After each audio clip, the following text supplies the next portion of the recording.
Hi mga kamamshi! Kahapon nga pala, papasok na ako sa client ko. Napatigil nga pala ako para manood dito sa Santa Cruzan sa amin. Uso pa pala to, hindi ako nasabihan. Bumalik tuloy sa memories ko nung kabataan ko. Kasali rin ako nito dati. Nasaan na kaya yung mga picture kong sumasagala ako? Napatigil ako nang nakita ko si Nana. Napakatibay ng tuhod. Ikaw na, iikutin mo yung buong barangay. Pero caring.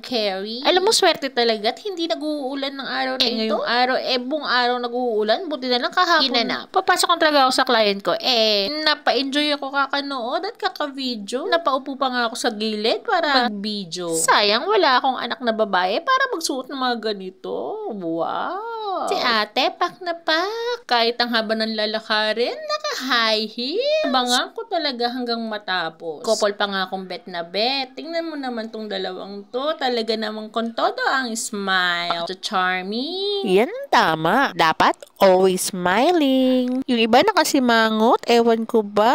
Hindi ko alam kung pagod na kakalakad. Pero ito, tingnan mo. Yan ang the best. Ang mga ateng, ang uutak. Mga naka-rubber shoes, ewan ko ba kung mapagod kayo na. Si ate talaga ang nagdala. Pak na pak sa red na gown. And last but not the least, ang Reyna Elena. Hindi ko ba alam ba't nakasimangot si ate? Para bang napilit lang ng nanay? Ayaw talaga ni ate talaga mag-Reyna Elena eh. Pinilit nyo lang talaga.